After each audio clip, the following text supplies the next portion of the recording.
Craze to आज के मोअज़्ज़ज़ नाज़रीन अस्सलाम वालेकुम। मैं हूँ सज्जाद हुसैन। मत सहल हमें जानो फिरता है फलक बरसों, तब खाक के पर्दे से इंसान निकलता है। मोअज़्ज़ज़ नाज़रीन, आइए आज हम चलते हैं 2008 में। वो 3 और 4 फरवरी की दरमियानी शब थी और रात के 2 बज रहे थे। हर तरफ सुनसानी और वीरानी थी। कई अय्याम से शदीद बारिश का माहौल था। पहाड़ों पर बर्फ़बारी जारी थी और मैदानों में शदीद बारिश थी। बर्फ़बारी और बारिश के बायस दरियाओं में शदीद तुग़यानी थी। एक लम्हे के लिए इमेजिन कीजिए कि रात के 2 बज रहे हैं, दरियाओं में तुग़यानी है और शोर है, काली रात है, बारिश बरस रही है और 2 दरियाओं के मिलने के मुकाम पर तामीर शुदा एक पुल के ऊपर एक नौजवान खड़ा है। एक लम्हे के लिए सोचिए कि रात की उस तारीकी में 2 बजे वो नौजवान क्या करने वाला है, उसके जहन में क्या चल रहा है। आइए मैं आपको बताता हूँ। मोअज़्ज़ज़ नाज़रीन, मैं घर में बैठा था कि मेरे उस्ताद मोहतरम ने मुझे कॉल की और मुझे बताया कि परसों आपका तकरीरी मुकाबला है मुज़फ़्फ़राबाद के मकाम पर और आपको वहाँ जाना है। मैं अगली ही सुबह अपने कॉलेज पहुँचा। उस्ताद मोहतरम से बात की, कुछ रहनुमाई ली और तकरीर की तैयारी करने के बाद मैंने रख्त सफ़र बांधने का इरादा किया। मेरे साथ जिस दूसरे मुकर्रर को जाना था वो एक नामी ग्रामी वकील साहब का बेटा था।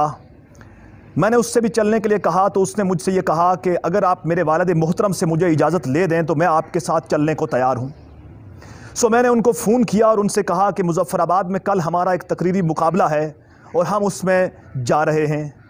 तो उन्होंने मुझसे कहा कि बेटा मैं अपने बेटे को तो नहीं भेज सकता, इसलिए कि कई अयाम से बारिश जारी है, स्लाइडिंग का एरिया है, मरी में रास्ते बंद हैं और फिर अजनबी शहर है मुज़फ़्फ़राबाद आपके लिए, आप वहाँ किस जगह जाएंगे।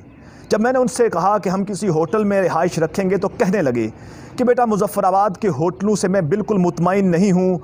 मेरा जब भी वहाँ वास्ता पड़ा तो मैंने उन होटलों को बड़ा गैर मायारी पाया। ये कहकर उन्होंने मुझे साफ इनकार कर दिया। अब एक तरफ मेरा शौक़ मौजन था और दूसरी तरफ ये इम्तिहान था कि मैं भी उस शहर में अजनबी था। मुसाफत भी खासी लंबी चौड़ी थी, इतने सफ़र का मुझे उस वक्त तजर्बा न था। अब मैं सोच रहा था कि मैं क्या करूं। मुझे ये मालूम पड़ा कि वहाँ पर सिर्फ मुकाबला तकरीर ही नहीं बल्कि मुकाबला तहरीर भी होगा। तो मैंने एक अच्छा लिखने वाला दोस्त तलाश किया, प्रिंसिपल साहब से बात की और उसे तैयार करने के बाद हम दोनों दिन के 11 बजे कोटली से रावलपिंडी के लिए रवाना हुए। हमारे जहन में ये बात चल रही थी कि जब हम रावलपिंडी पहुंचेंगे तो रात का स्टे वहां करेंगे और सुबह सुबह हम रावलपिंडी से मुज़फ़्फ़राबाद के लिए निकलेंगे और तकरीरी मुकाबले में शामिल हो जाएंगे। लेकिन रास्ते में हमें मालूम हुआ कि चूँकि शदीद बारिश और बर्फ़बारी जारी है जिसके बायस मरी में अक्सर औक़ात रास्ता बंद हो जाता है, कई घंटों तक वहाँ पर ट्रैफिक जैम हो जाती है। तो हमने ये सोचा कि अगर हम सुबह निकले तो शायद हम मुकाबले में शरीक होने से रह जाएँ। शौक़ चूँकि दिल में मौजन था, लिहाजा हमने ये फ़ैसला किया कि हम रावलपिंडी पहुँचते साथ ही मुज़फ़्फ़राबाद के लिए निकल खड़े होंगे। मोअज़्ज़ज़ सामाईन, 11 बजे कोटली से चले थे तो 4 बजे हम पीरवदाई रावलपिंडी में पहुँचे। जैसे ही हम वहाँ उतरे थे कि हमें अगली गाड़ी मुज़फ़्फ़राबाद की मुयस्सर आ गई और मज़े की बात यह थी कि वो उस रोज़ जाने वाली आखिरी गाड़ी थी। अगर वो गाड़ी मिस हो जाती तो फिर हम रात को मुज़फ़्फ़राबाद हरगिज़ ना पहुंच सकते। हमने ये फ़ैसला किया कि हम अभी इस गाड़ी में बैठ जाते हैं। सुबह हमने नाश्ता तो किया था लेकिन दिन का खाना हम नहीं खा सके थे। अब हमने वो गाड़ी पकड़ी, उस गाड़ी पर बैठे और मुज़फ़्फ़राबाद के लिए रवाना हो गए। हमने कुछ 50-100 रुपये के किशमिश लिए और वही हमने खाए और इस उम्मीद पर कि हम रास्ते में कहीं पर रुकेंगे और वहाँ पर कुछ लेकर खा लेंगे हम चल पड़े। मोअज़्ज़ज़ सामाईन, हम तकरीबन 6 बजे के करीब मरी के मुकाम पर पहुँचे। हमने देखा कि बर्फ़ की ये सूरत हाल थी कि कई फीट तक दाएं बाएं बर्फ़ पड़ी हुई थी। गाड़ियाँ रोड के ऊपर स्लिप होकर दाएं बाएं मुड़ी खड़ी थीं। ट्रैफिक बुरी तरह जैम थी। उसकी एक वजह यह भी थी कि इस्लामाबाद से आने वाले तमाम सयाबी मरी की बर्फ़बारी का मंजर देखने के लिए उमड़ आए थे, जिसके बायस शदीद तरीन ट्रैफिक जाम था। जब हम वहाँ पर फंसे तो ये आलम था कि शदीद बर्फ़बारी का तूफ़ान था। 6 घंटों तक हम उस मुश्किल तरीन सूरत हाल में फंसे रहे। बाहर निकलते तो बर्फ़बारी थी, अंदर बैठकर कितना गुजारा करते। 6 घंटों में हमारे जिस्म मुकम्मल तौर पर ठंडे हो चुके थे, टांगें बैठे बैठे जुड़ चुकी थीं और पेट था कि उसके अंदर कोई भी चीज़ ना होने के बायस एक और तरह का आलम था। और मोअज़्ज़ज़ सामाईन, उस दिन मुझे इस बात का एहसास हुआ कि जब पेट में कुछ भी ना हो तो उस वक्त ठंडक भी शायद पहले से कई गुना ज़्यादा लगती है। अल मुख्तसर ये कि 6 घंटे की वहाँ पर मुश्किल तरीन सूरत हाल के बाद हम तकरीबन रात के 12 बजे मरी से निकलने में कामयाब हुए और तकरीबन 2 बजे के करीब हम मुजफ्फराबाद के आसपास पहुंच चुके थे। मुजफ्फराबाद शहर मेरे लिए मुकम्मल तौर पर अजनबी था, क्योंकि मैं मुजफ्फराबाद इससे पहले कभी नहीं गया था। लिहाजा मैंने अपने साथ बैठे हुए एक मुसाफिर से तारुफ़ किया और उनसे पूछा कि जनाब, आप यहाँ आते रहते होंगे तो आप यहाँ के हवाले से मुझे कुछ रहनुमाई दें। उन्होंने अपना तारफ़ करवाते हुए बताया कि वो एक बनस्पति कंपनी के मार्केटिंग मैनेजर हैं और वो मुजफ्फराबाद में अक्सर औकात आते रहते हैं। उन्होंने मुझे कहा कि आप 2 मील के मकाम पर उतर जाइए, वहाँ पर 4 होटल्स मौजूद हैं, वो होटल्स आपको रिहाइश दे देंगे और आपकी रात अच्छे से बसर हो जाएगी। उनसे मैंने गुजारिश की कि जब 2 मील आए तो मुझे बताइएगा और मैं वहाँ उतर जाऊँगा। मौजूद सामाइन 2 मील के मुकाम पर पहुँच कर उन्होंने गाड़ी को रोका और हमें वहाँ उतरने के लिए कहा। हम दोनों दोस्त, मैं और मेरे साथ गया हुआ मजमून नवीसी के मुकाबले में हिस्सा लेने वाला उम्मीदवार, हम दोनों उतरे। हमने 4 होटलों में दस्तक दी, लेकिन कोई भी दरवाज़ा ना खुल सका। सिर्फ एक दरवाज़ा खुला और उस दरवाजे से हमें जवाब ये मिला कि हमारे पास कोई भी कमरा खाली नहीं है। अब एक और हमारे लिए इम्तिहान था कि जिन जगहों को हम जानते थे वहाँ पर हमें रिहाइश ना मिल सकी थी। मुझे मेरे दोस्त ने बताया कि कुछ पीछे 400-500 मीटर पीछे मैंने एक होटल देखा था। हम उसकी तलाश में पीछे की तरफ चल पड़े। मौजूद सामाइन, जब हम पीछे की तरफ चले तो हमें मालूम पड़ा कि वो इलाका बिल्कुल वीरान था और वही वो एरिया था जिसे 2 मील के नाम से याद किया जाता है। वहाँ पर दरियाए जेलम और दरियाए नीलम मिलते हैं। दोनों दरियाओं में तुगयानी थी तो एक ज़बरदस्त किस्म का सुनसान माहौल बनता था। हॉरर मूवीज़ में जो आपने मनाजर देखे होंगे, जो आवाज़ें आपने सुनी होंगी, वो उस दिन मैंने अपने कानों से सुनी। शदीद बारिश थी, हम सर्दी में ठठर रहे थे, हमारे जिस्म भीगे हुए थे, लेकिन हम रिहाइश की तलाश में पीछे की तरफ चल पड़े। जब हम कुछ आगे पहुँचे तो हमें ये महसूस हुआ कि ये एरिया हमारे लिए ख़तरनाक हो सकता है।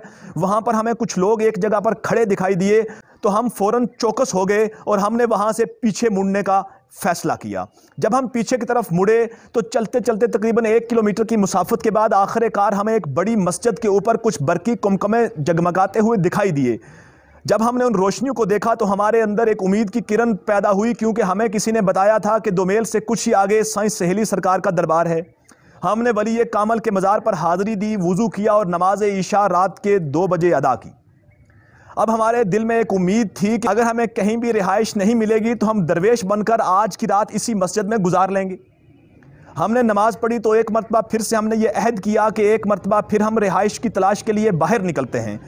हमने फिर उस बरसती बारिश में रोड पर पैदल चलने का कसद किया और हम चलना शुरू हो गए। कुछ ही फासला हमने तय किया था कि हमें मुखालफ सिमत से एक ऑटो रिक्शे वाला आता हुआ दिखाई दिया। हमने उसे रोका और कहा कि मोहतरम, हमारी मदद कीजिए और हमें किसी होटल पर पहुंचा दीजिए। उस बंदे ने अपने हाथ से इशारा करते हुए कहा कि ये सामने एक होटल मौजूद है। जब हमने उसका बोर्ड पढ़ा तो वाकई वो एक होटल था। हम वहाँ चले गए। काफ़ी दस्तक के बाद वो दरवाज़ा भी ना खुला। हम एक मरतबा फिर एक दूसरे का मुंह देख रहे थे और हैरान और परेशान थे कि आज हमारे साथ ये क्या होने जा रहा है। कुछ ही देर में वहाँ पर एक और आदमी नमूदार हुआ और उसने भी हमारे पास आकर दरवाजे को दस्तक देना शुरू कर दी, मगर दरवाज़ा खुलने का नाम नहीं ले रहा था। हमने उन जनाब से तारुफ़ पूछा कि आपका तारुफ़ क्या है, तो उन्होंने बताया कि उनका ताल्लुक़ पुलिस डिपार्टमेंट से है और वो ज़िला कोटली के रहने वाले हैं और अपने किसी महकमाना काम के सिलसिले में मुजफ्फराबाद आए हैं और पहले भी आते रहते हैं। हमने उनसे तारुफ़ करवाया कि हम भी कोटली से हैं और इस तरह से यहाँ आना हुआ है। उन्होंने और किसी एक ही जगह रिहाइश का बंदोबस्त करते हैं। अब हम तीनों लोग थे और पैदल सड़क थी और शदीद बारिश थी। हम भीगते भीगते कुछ ही आगे चले थे कि वही रिक्शे वाला वापस आया। हमने उसको फिर रोका और फिर वही गुजारिश की तो अल्लाह उसका भला करे, उस आदमी ने हम तीनों को बिठाया और तांगा स्टैंड पर मौजूद एक होटल पर पहुंचाया। मुअज़्ज़ज़ नाज़रीन, वो होटल रहने के काबिल तो नहीं था, लेकिन हमारे लिए वो किसी नेमत से कम नहीं था। मैं नेमत इसलिए कह रहा हूँ कि जो कई घंटों से बारिश में भीग रहे थे, शदीद भूख के आलम में थे, उनको जब सर छुपाने के लिए छत मिली तो वो खुशी से फूले नहीं समा रहे थे। उस आदमी से हमने किराया पूछा तो वो कहने लगा कि आपको जो कमरा मिलेगा उसमें 4 बेड लगे होंगे और सिर्फ 400 रुपये आपसे किराया लिया जाएगा। हम 400 क्या, हम उससे ज़ायद भी देने के लिए तैयार हैं, लेकिन फिर वो खुद ही कहने लगा कि आप मुझे 300 दे दीजिए, क्योंकि आप 3 लोग हैं तो मैं आपसे ज़्यादा चार्ज नहीं करना चाहता। शायद उसको ये अंदाज़ा हो चुका था कि रात के 2 बजे के बाद अब कमरा मुझसे कौन लेगा। मुअज़्ज़ज़ नाज़रीन, हमने उस आदमी से पूछा कि हमें पीछे किसी भी होटल में आज कमरा मुयस्सर नहीं आया, तो इसकी क्या वजह है। तो वो कहने लगा कि हज़रत साईं सहेली सरकार के दरबार पर उर्स की तकरीबात कल से शुरू हो रही हैं और ज़ायरीन आज पहुंच चुके हैं, इसलिए दरबार के मज़ाफ़ात में मौजूद तमाम होटल्स फिल हो चुके हैं। ये वजह थी कि आपको आज कमरा नहीं मिल सका। अब हम वहाँ पर पहुँचे, हमने अपने कपड़े तब्दील किए, टॉवल से अपने जिस्म को साफ़ किया और फिल फोर हम बिस्तर में घुसे कि किसी भी तरह से हम थोड़े से गर्म हो जाएं। तकरीबन 3 बजे के बाद मेरी आंख लग गई और 6 बजे के करीब में जागा। मेरा जिस्म तो किसी हद तक गर्म हो चुका था, लेकिन मुअज़्ज़ज़ सामईन मेरे पाँव उसी तरीके से ठंडे थे जैसे मैं पहुंचा था। उसके बाद चंद लम्हों के लिए मैं बैठा, मैंने अपने डिबेट को कुछ तरतीब दी, उसको देखा और उसके बाद मैंने कसद किया कि हम नाश्ता करते हैं और तैयारी करते हैं। जब मैं बात में पहुंचा तो मैंने देखा कि बर्फ़ीला पानी इस कदर ठंडा था कि हाथ उसमें डालने से सुन्न हो रहे थे, लिहाजा उसको जिस्म पर डालना किसी ख़तरे से कम नहीं था। मैंने जल्दी से हाथों को उस पानी में भिगोया और वही हाथ अपने मुंह पर फेर कर टॉवल से उनको साफ़ कर लिया, पेंट कोट पहना और मैं अपने मुकाबले के मकाम की तरफ चल पड़ा। मुअज़्ज़ज़ सामईन, ये मेरा वो सफ़र था, मेरे डिबेट्स की तरफ एक ऐसा कदम था कि जिसको जब मैं आज भी सोचता हूँ तो मेरे रोंगटे खड़े हो जाते हैं। लेकिन याद रखिए कि जब मैं उसके बाद पाने वाली कामयाबियों को सोचता हूँ तो मैं खुशी से फूले नहीं समाता। मेरे जिस्म में एक नई रूह और एक नई जान आ जाती है और मुझे ये लगता है कि मेरे अल्लाह ने शायद मेरी उसी मुश्किल के तफ़ैल मुझे ये इतनी कामयाबियाँ दी थीं। तो मुअज़्ज़ज़ सामईन, मैं सोचता हूँ कि अगर मैं उस दोमेल के मकाम पर उस रात के उस सुनसान पहर को एंजॉय न करता, मैं उस खौफ से डर गया होता, अगर मैं उस दिन यहाँ से कसद करके उस बारिश के माहौल में लैंड स्लाइडिंग के एरिया और बंद रास्तों का इंतखाब करते हुए उस तकरीरी मुकाबले में शामिल होने का कसद न करता, तो शायद आज जो मुझे बोलने का हुनर मिला, जो अल्लाह ने मुझे ये अता दी है, वो कभी मुझे मुयस्सर नहीं आती। आज मैं जो आपको बताने जा रहा हूँ वो ये कि अल्लाह की ज़ात आपको कामयाबियाँ तो देती है, लेकिन याद रखिए जो हमने किताबों में पढ़ा कि मुश्किलात के बाद आसानियाँ आती हैं, ज़वाल के बाद उरूज आता है। मुअज़्ज़ज़ सामईन, बिलाशुबा मैंने देखा कि मेरे लिए वो सफ़र एक कामयाबियों का अव्वलीन सफ़र था जो मुश्किलात से भरपूर है। मैं आपको ये बात इसलिए बताना चाहता हूँ कि जब भी मैं किसी तकरीरी मुकाबले में शरीक होता, 5 मिनट की तकरीर के बाद मुझे कई हज़ार रुपए इनाम मिलता, तो मेरे दोस्त मुझसे अक्सर कहते कि यार तुम तो अच्छे हो कि चंद मिनटों की तकरीर के बाद तुम इतना इनाम पा लेते हो। तो मैं अक्सर उनको ये कहानी सुनाया करता था कि इन कामयाबियों के पीछे मेहनतों को कभी गिना करो।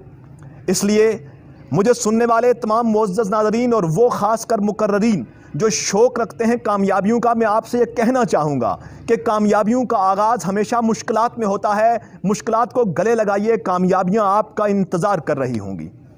इसी के साथ आज की एपिसोड को मैं ख़त्म पज़ीर करता हूँ। अगर आपको ये बात अच्छी लगी हो, ये कहानी जो मैंने आपको आज पेश की, अगर आपको अच्छी लगी हो तो इस वीडियो को ज़रूर लाइक कीजिएगा, सब्सक्राइब कीजिएगा और कमेंट्स में अपनी राय देना मत भूलिएगा। मैं आपके कमेंट्स को बड़े गौर से पढ़ता हूं और मैं मुंतज़िर रहता हूं कि आप मुझे अच्छे अच्छे मशवरों से नवाजेंगे। इसी के साथ आपसे इजाज़त चाहता हूं। वस्सलाम, शुक्रिया।